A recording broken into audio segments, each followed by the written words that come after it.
I can. Okay. Awesome, guys. Hey, I am excited about today. I have the opportunity to bring to you Brandon Lazar. Brandon is the definition of entrepreneurial ADD in a good way, though. You could see in the background, he's got hourly IQ, he has Ninja VA, he has bonus up. Um, how many years ago did you exit your window cleaning business? We're coming on 2 years. 2 years, exited a seven-figure window cleaning business. He is up in Canada, so he's one of our Canadian friends. Congratulations on the recent firing of himself of Justin Trudeau. I don't know if we have to be careful how we say that, but I think that may be a good thing for you guys. So excited. Hopefully, just like for us, we're on the up. It's going to be a great year in 2025 for business owners. So Brandon's amazing. I met Brandon through Conquer. Conquer, if you're familiar, is a coaching organization started by Joshua Latimer and Brandon Vaughn, two amazing men. And we both exited Conquer this past year, and we are focusing on our businesses. So my goal today is to discuss virtual assistants. I personally have had a virtual assistant for a year now, and a lot of my coaching clients, I highly encourage them to hire virtual assistants. And I get so many objections, Chase, but their accent and the time zone. And how do I know that they're not working for somebody else and they're not fully dedicated to me? And so my goal in this conversation with Brandon today is to help us overcome some of those. So Brandon, why don't you tell us again that you've got all these businesses. Our focus is Ninja VA. Would you tell us a little bit about Ninja VA, what you guys do? And yeah, I'll let you kind of take it over. Cool. Yeah, first off, thank you so much for having me. It's a pleasure and an honor. But yeah, Ninja VA is unique in that it came from a pain point that I suffered from when I had my own home service business. So we would notoriously go from 2 technicians in February to 32 technicians by May every single year. That was our Crazy. regular hiring path. I look back on it and I get like shivers and I'm just like, that just sounds like chaos. It was crazy. But, really it was reflecting back on my 15 years having my home service business. There's kind of two main breakthroughs that we experienced during that time, and virtual assistance was one of them. I reflect back on a day, probably in July, and I was literally in this very office, and we had 4 full-time in-person CSRs working from our brick and mortar location. And we were clunky. We were experiencing like almost like this lethargic, we weren't hitting our stride. And I reflect back to this one day where I was kind of overhearing this conversation happening on a phone call in the background. You know how the boss kind of just is always one ear open. And it was a confused tone to the call. And ultimately, what was taking place is we had crews on this person's home, but they weren't a customer of ours. We were cleaning the wrong home. Mhm. And you know how your heart just sinks and you're like, are you serious? Like, how is this possible? And what made that situation infinitely worse is that was actually the second wrong home we were cleaning that very week. So I knew something had to change. And that's where we started kind of in on our own journey of figuring out how to get offshore virtual assistants proficient in a home service business. Beautiful. Yeah. And so we have so much we want to dive into. I will go ahead and do some disclaimers. I will say that there are lots of VA companies out there. I think Brandon just happens to be one of those top companies, especially in the home service industry. We have others that we love. We love Melody Edwards at Home Service VA, Angela and JC Chanowski over at Unique Genius. And just to prove that we're not trying to shove Ninja VA and our goal is to add value to you in the VA space, I have to admit, and Brandon knows this, I just hired another virtual assistant, not from Brandon. So just to get any of that out of the way of any, motive that we might have otherwise, our goal is to add value to why a virtual assistant is a great option for your company. But then at the same time, we're going to come in and we're going to share why Ninja VA may be a good option for you. So talk to me about the value of virtual assistants. So what is a VA and what can they do for a service business? Yeah, so usually a virtual assistant means that they're offshore. So they're coming in to your business, they're working remotely. And, usually, at least in our ecosystem, they come from the Philippines. And I've actually backpacked through the Philippines, which is really cool to bring this whole story kind of full circle. And business process outsourcing, BPO, is kind of an industry over there. So if you're on the phone with Amazon support or FedEx or anything 1-800 or chat, chances are high that that interaction is happening with someone who's already in the Philippines. So there's this industry over there of very qualified, high caliber, highly engaged individuals, and they're very westernized too. So traditionally, they're of Christian faith, and a lot of the holidays line up nicely. And what that does is it provides a situation where this person can come in remotely. They work graveyard shift their time to be on our local business working hours, and for a very affordable rate, they can basically do anything from that remote position. So anything, phones, CRM, email, personal assistant duties that you're looking for, you name it, they can do it. So speaking of that, break down kind of the cost savings of hiring a virtual assistant versus having someone in the States in office. Yeah, so the year I transitioned my own home service business, I saved $70,000 in admin overhead. So it's significant. And not only, the base wages is a significant savings in itself. Like usually it's $9 to $11 per hour in our ecosystem is what the VAs cost. But the beauty too is you don't pay any government burdens on top of that base wage. So there's no FICA, there's no payroll taxes, there's no workman's comp, and then in addition to that, you don't have to provide like a workstation, parking spot, go for the big office or any of that, right? So it's an incredibly effective but also efficient way to run your operation. Yeah, and one of the things I found was before we hired our virtual assistant, our in-house office manager or in-house office admin, she was already working virtually 2 days a week. And Sure, so we're sure. already halfway there. So it was a pretty easy transition for us. And it really, yeah, it is, again, I'll say it over and over again, hiring a VA. We first had Than, who we got from you guys. And unfortunately, Than just out of nowhere got sick and passed away. And then you guys like immediately are like, oh my goodness, Chase, we're on it. You onboarded Annie. You were like, Chase, I have the perfect person for you. And Annie has been with us since May, I believe. Annie's been amazing. So okay, perfect. Well, let's do this. And there's lots of success stories I'm sure that you could share from your companies who are probably had some of these objections that we are going to go over. But let's go Yeah. ahead and do that. Let's dive into this. So, Brandon, I'm going to give you some. I have here 8 common or kind of key objections I feel like that you probably get over time. And I want to see how you overcome some of these. So the first objection is they won't really understand my instructions and what I tell them to do, or they won't understand my customers. Sure. So this is kind of alluding to like a language barrier or a gap in ability to communicate, which is obviously very, very important, both for your internal team as well as for your clients. So at least in Ninja VA, what we've done is we've created an autonomous funnel that is incredibly picky on your behalf. So we're literally talking like hundreds of applicants per day are coming in through our channels, and we've broken it down to boiling it so that we're finding the 1 in 200 applicant, the top 1 in 200. And that's inevitably who will be made available as a potential candidate for you.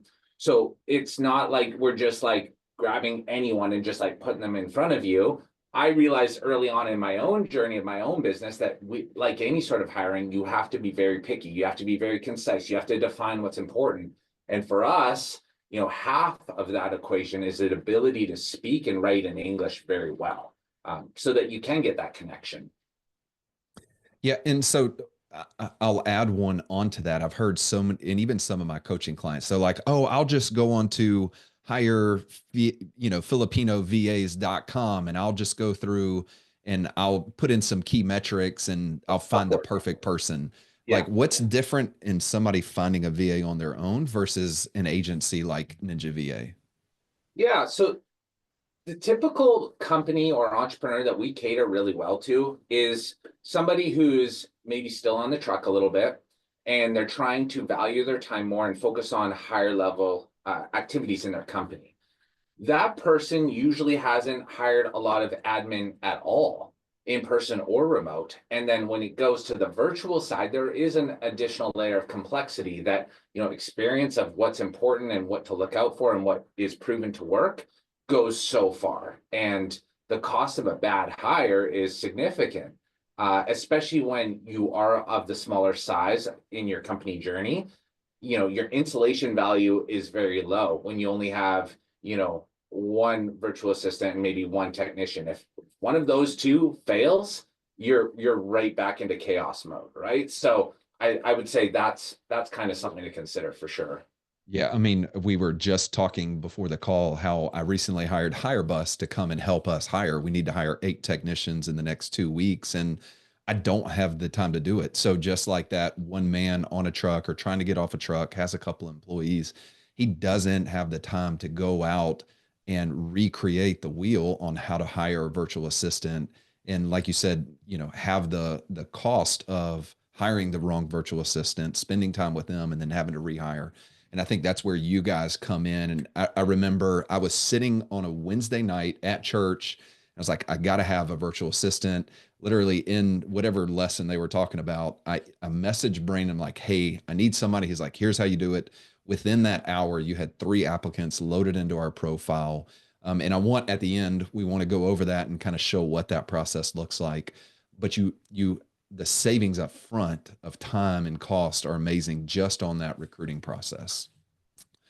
Yeah, and I would also say, like, I'm a huge systems geek. I love systems, but there's certain things in your company that just don't make sense to systematize, right? And we're talking namely things that you might do one time or one time in the next few years. So again, better to spend your time and effort and focus on other things that maybe give you like a huge leverage factor. So smart.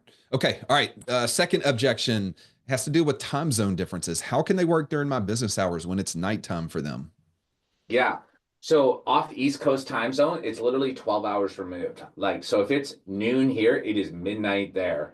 So that's one of the things that we baked in. Anyone that's coming through our channels, it's under the firm expectation and understanding that they're going to be working through the night their time, graveyard shift, to be on your local business hours. So that's a non-issue.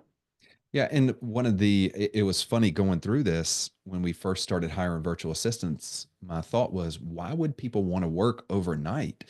Mm. And people are like, for such low wages, can you communicate the wages that we're able to pay them and how it's not equivalent and how much of a blessing those wages are for them and why they're willing to work overnight?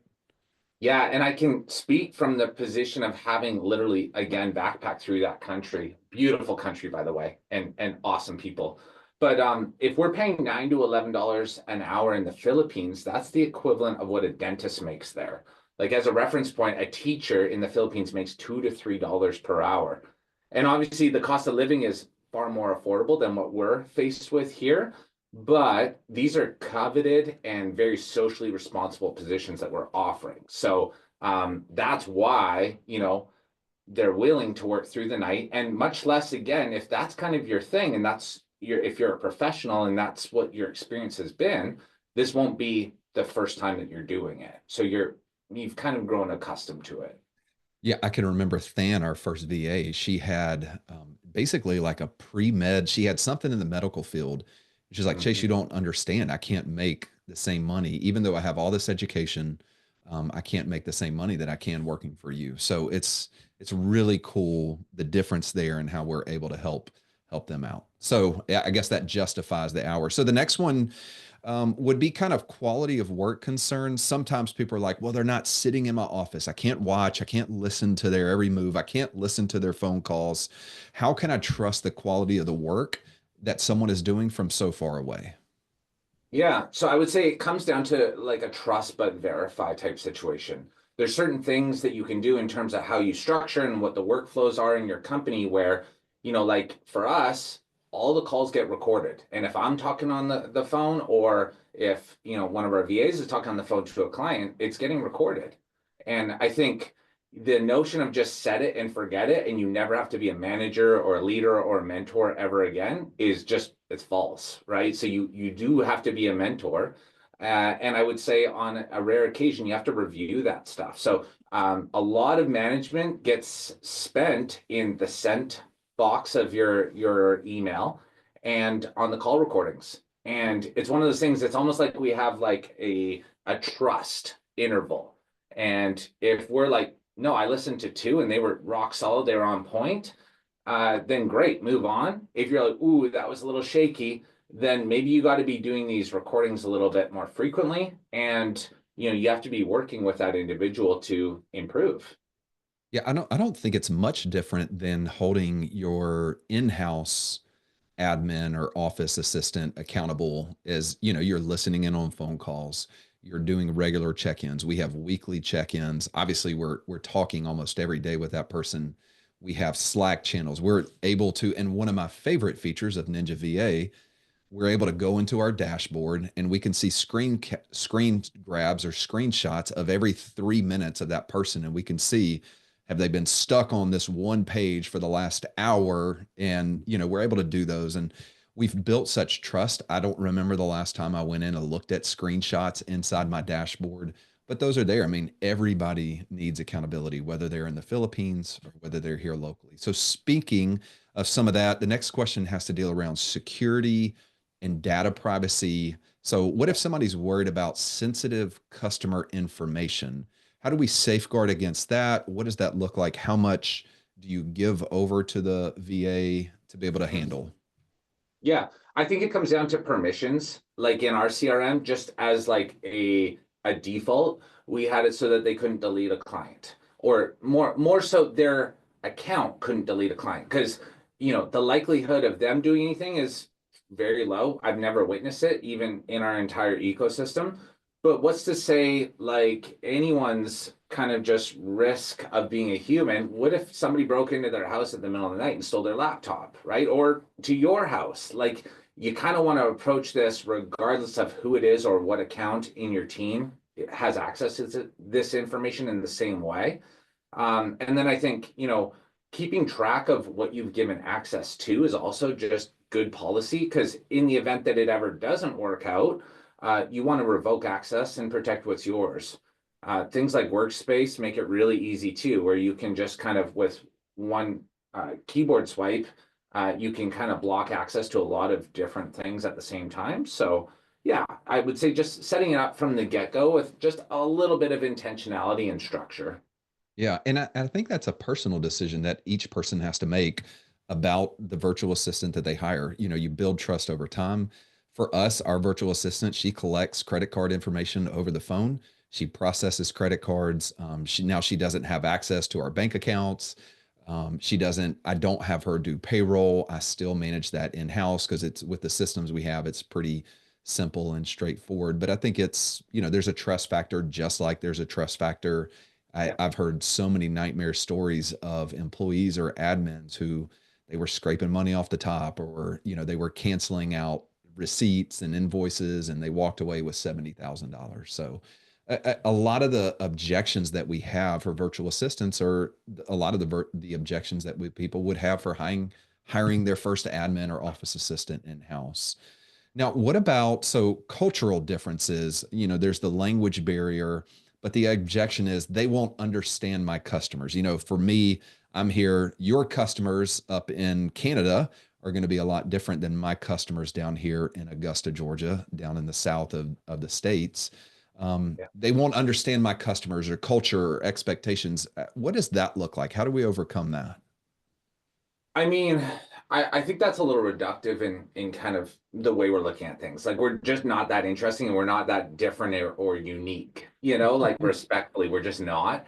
I think at the end of the day, somebody wants to be heard. They want Yep. someone respectful on the other end of the line. And they want their reason for the call to be handled Yes. efficiently, right? They want this thing off their list. They're not calling for fun to get some garbage removed or a bathroom remodeled or their home cleaned. Like that's just not the idea of anyone's fun. It's a thing to get off the list. So I think if we can focus on that, you're 99% of the way there. Also bringing on somebody who you feel like in the interview phase you have like a good connection with, and there's good like culture mix and value, or even values rather. Blending of values is important, and that should be a consideration when we're making that ultimate decision. And we try and make that as easy as possible, even when you have that initial profile where we kind of just give you everything from this person from top to bottom, all their assessments, their personality type, and a pre-recorded interview where you can like watch them have a pre-recorded interview with one of our hiring managers, and you can kind of get that feeling of energy and the vibe, and whether or not you feel like you could see this person long term sticking. So I think all those That things was are. that was one of my favorite things about kind of the recruiting process or that initial onboarding interviewing process was it's non-intrusive may not be the right word, but being able to watch that pre-recorded interview and you're like, there's no way my clients would communicate with this person, but this person is amazing. Like, and you guys rate them based on their level, their competency in writing English and speaking English. And so that I think that's one of the things that I enjoy. And it's again, it's just like if you have an in-house office person, we are going to coach them on, we're going to listen to phone calls. We're going to spend time with them, especially in the beginning, and say, well, we can't say that to a client. Or, hey, like I encourage Annie all the time, Annie, I want you to think that you're talking to your aunt or your closest cousin, because they tend to, in my experience, virtual assistants tend to be so professional. I'm like, Yeah. no, these are, I just want you to smile. You're talking to a friend.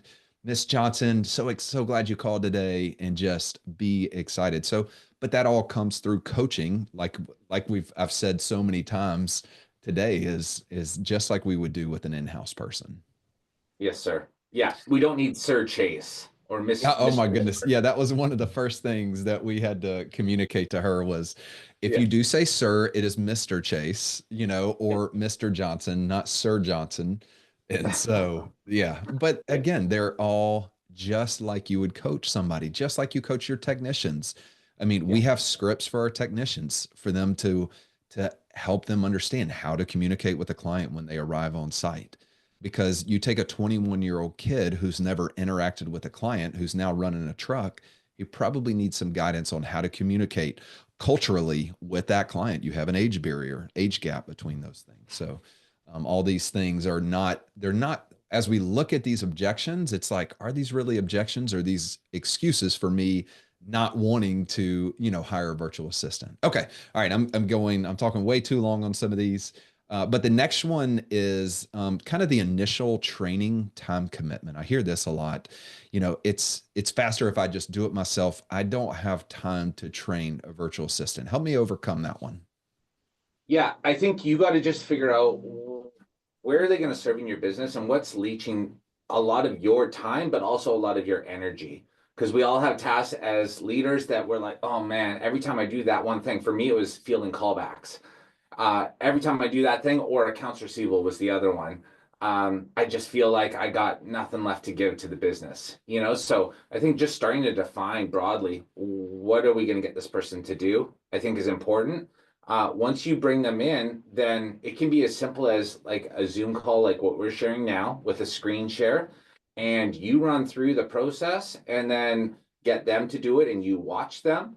And then after that, we're going to start to set them free. You're going to double check in on their work quality and then give feedback as needed. So like it's not crazy. It's not maybe as crazy as we're making it out to be in our mind.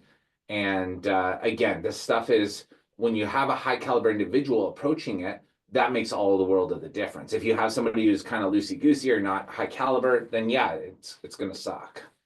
So I want to talk for just a minute too, because the majority of people that I talk to about hiring a virtual assistant is not just the one man on a truck and he's answering all his phone calls. The majority of the time, the spouse is answering the phones, or they have an office manager. They have someone who's part-time. They have a daughter who's helping. And so there is that person in-house that's going to be able to do some of that initial training. I have so many people that I think of one specifically, and if he's listening, he knows who I'm talking to and talking about.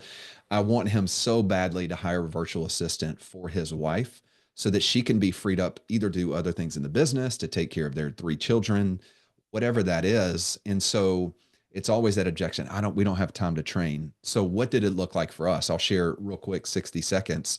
For us, we had so you have two options. You can have your current admin train that person, or like when Than unfortunately passed away so quickly, Andrew and I spent the first day with her on the phone with a Zoom, with a Zoom on a Zoom for 3 hours in the morning, 3 hours in the afternoon. I shared my screen with the customer factor up, whatever your CRM is, with Slack pulled up, with my email pulled up. And she just listened to me answer the phones. So she got to hear how I spoke to clients. And then she got to hear me do outbound phone calls. So she spent day one with me.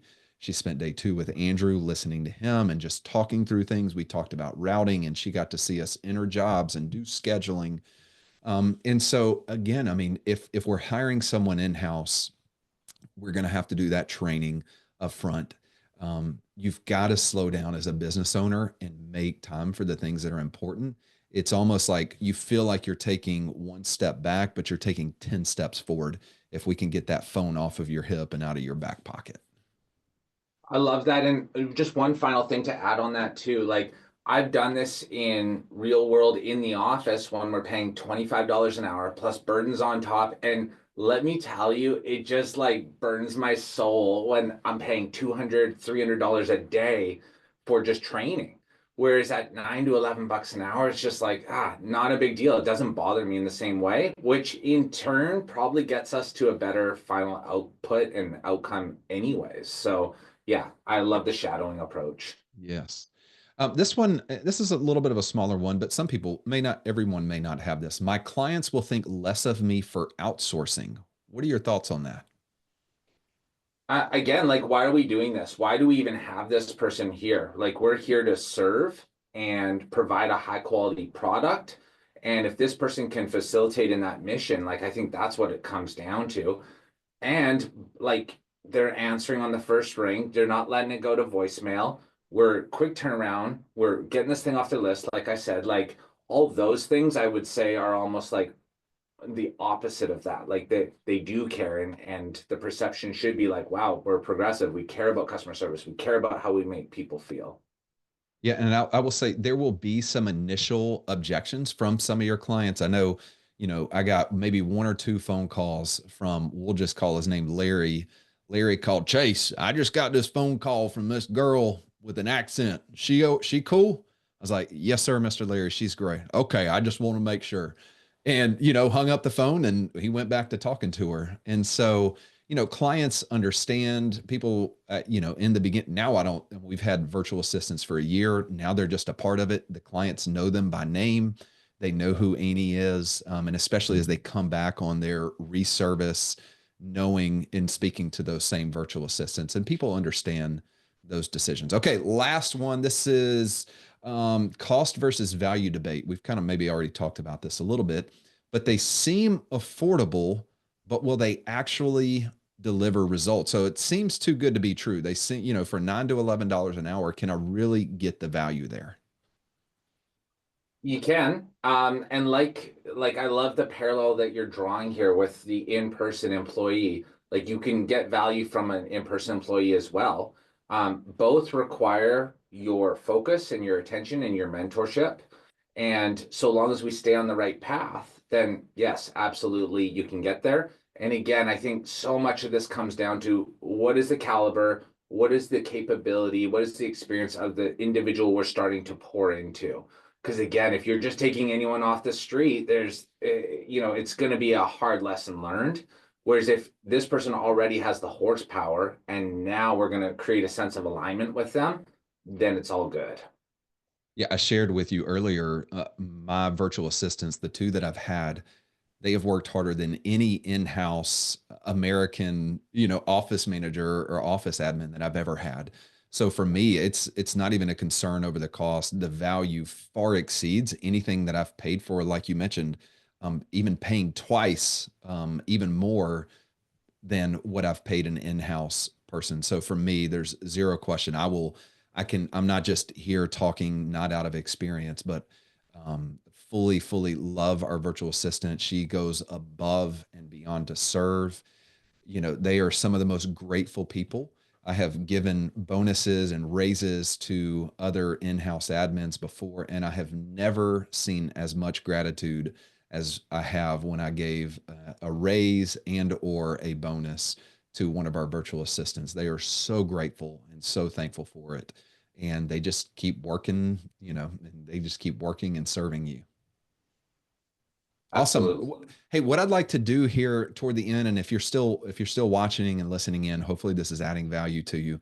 But Brandon, I would love for you, if you don't mind sharing your screen, I would love for you to, and I think this next section I kind of skipped over a little bit, but I want to go ahead and let you share your screen and share kind of what does the onboarding process look like if I were to sign up with Ninja VA. How do I look at candidates? What does it look like? Do you mind sharing some of that? Yes, sir. Okay, sweet. Cool. So this is your dashboard that you'll see when you log into your Ninja VA account. Now, we actually integrate with Jobber as well as House Call Pro. And if your Jobber or House Call Pro account is connected, you'll actually see the value of the quotes that they've created and some other fun metrics to do with their work. At the very least, though, you're going to get this Ninja Savings, which is kind of what we've loosely touched on this whole call. And it's significant. This is money that goes either to marketing or business growth or to your bottom line. So it's always good to just kind of get the warm, fuzzy feeling when you see that figure continue to grow. From here, you can see what's going on with your VA. This is kind of command central for your relationship with them. You can see if they're online or offline or on break, if you want to give them a bonus or look at their timesheets or even give us feedback as to how well they're doing. Then you can all do it self-serve from here. And I do want to just spend a moment on this feedback button because we always use the analogy, we're your real estate agent when it comes to virtual assistants. And, sometimes things are great, but sometimes we have to navigate through different things. Case in point, when the very unfortunate event happened with your first VA, we run towards our issues here and you never are left feeling like you're alone or you have to navigate something on your own. And if that means, just sending us a feedback saying, hey, Sally's been great, but for the last few weeks, she's been coming in 5 minutes late. Like we can take care of that. We can intercept and you're left to focus on the things that matter in your business. Any questions up until now, Chase, or any point of clarification? No, this is great. This is exactly what I wanted to show. Cool. So this is the screen capture section. So again, I love the way you put it there, Chase, of like, we don't spend a lot of time here, but it's one of those things that's invaluable if you need it, right? If you have somebody who doesn't have the moral fiber, or maybe they're cheating the system a little bit, this is something that, it would mean the world. But if you don't have it implemented, then it doesn't matter. This is actually screen recordings that are auto-generated, taken from our virtual assistant's computer every 3 minutes. And in this case, this is actually our developer who's in the Philippines. We practice what we preach, and he's working on the back end of Ninja VA itself. So I can't tell you what this says, but I know he's being proficient and he's working hard. And again, it's the trust but verify. If I ever have questions, I can always revert back and double check in on things. From Beautiful. here, as soon as you sign up for a VA, you get instant access to the Academy, which is meant to bring you and your business up to speed and ready for a virtual assistant to sign on board. So again, I practice what I preach in my own home service business. We transitioned to virtual assistants as well as my current team here, largely offshore. And there's a bunch of videos. There's some courses that your VAs can go through to learn more skills. And then we have some fun downloads that, again, just get your business ready for a virtual assistant. And you don't have to worry about how to formulate things. One fun giveaway here, if you just go to ninjava.com/guide, there's this ebook, and it's a 20-page ebook that answers the question, what can a VA do in a home service business? So this is made available even if you're not a paid user. And yeah, it's ninjava.com/guide. After usually 2, maybe 3 days, we'll send you a text and just say, hey, Chase, log into your account. We got some candidates for your review. Again, these are 1 in 200 applicants, right? So for each one of these candidates you see here, there's 200 effective candidates that have all applied for the same role. And what we want to do, the whole reason why you're getting a VA is you want to preserve your time. And we don't want this process to take a long time for you to review and come out with some sort of direction. So all you have to do is you just click into this candidate. And again, we're going to give you everything to do with this individual, where they're located, a little write up on who they are, what they really excel at in terms of skills, their personality profile type, their work experience. Like, it's all here. And we've again just kind of put this all together, and we're serving this on a silver platter. And this is that pre-recorded interview that we were referring to as well. It's short and sweet. It's usually only about 10 minutes long, but again, the questions and how they're answered are important, but it's more so like holistically, how does it make us feel? And could we see this person realistically serving our client base and serving on our team? We also have a specialized assessment from our experience running home service businesses and coaching other home service business operators in terms of what's important. So literally, like, the questions they're going through are like a full job or a house call pro calendar is saying, like, where would you schedule this next job in this area of town for which crew? So this is like real world, and it gives you a good indication as to how successful they're going to be. And again, huge emphasis on spoken English. We care a lot about that. That is very important, like it or not.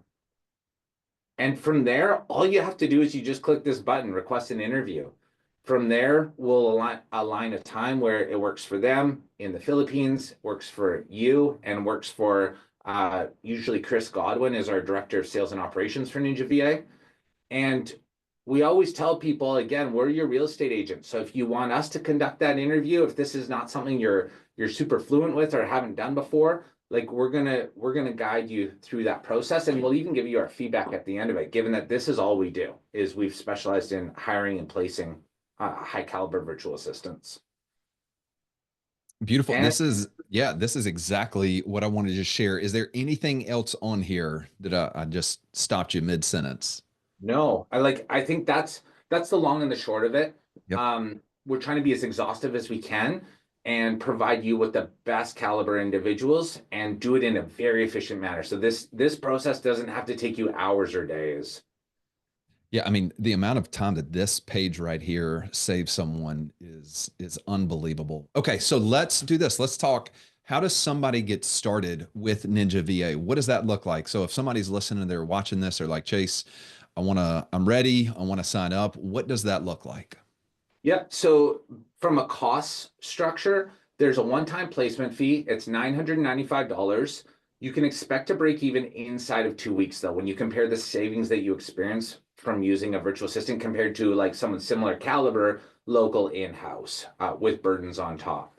If you use Chase's discount code, which is MEGA 100, you'll save $100 off on that placement fee, and he'll actually get $200 in the mail. We have a really successful referral program that's a lot of fun to operate too. Every week I'm sending boxes off in the mail of fun little swag and checks. And past that, it's all kind of software based. That's really one of the main differentiators of our service offering is we're not operating with PDFs. We're operating with like real software that you can log into and start to be productive on day one. So like I said, instantly you'll get access to all those training resources.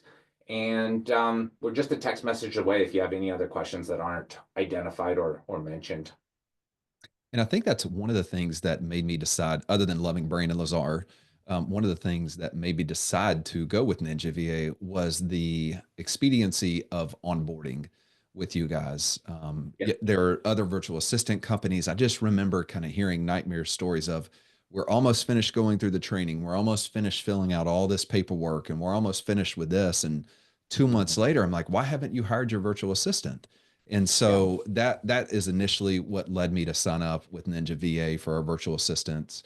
So I think that's one of the best things that you have going for you. You guys have obviously systemized this process. And if you compare it to, so right now I mentioned we just hired Hire Bus. Let's say it cost us, just going to throw out a number. It cost us $2,000 per employee or $1,500 per employee that we have to hire. I mean, your costs are nearly half of that.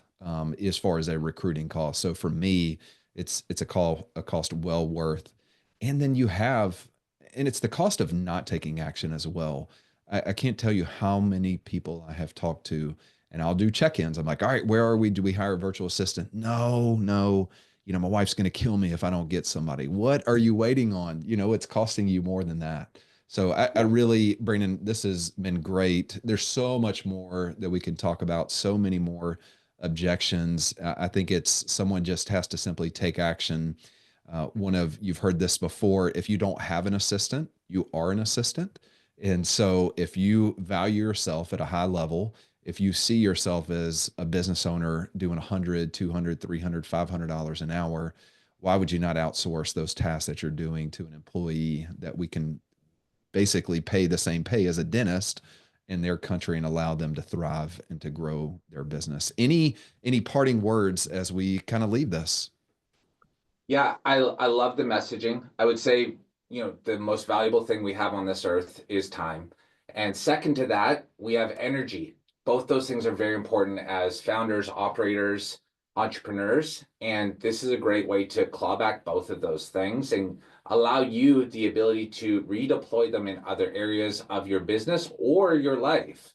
So whether that's faith, whether that's health, whether that's family, or just other parts of the business that you feel like are better suited for you and your abilities and your skill and your experience, this is it. And it's never been easier. Awesome, Brandon. Thank you so much, brother. I appreciate you. And I Likewise. look forward to being able to hire, hopefully, our next virtual assistant for our admin as we continue to grow in our business. So thankful for you, brother. Have a great day. Thanks, Chase.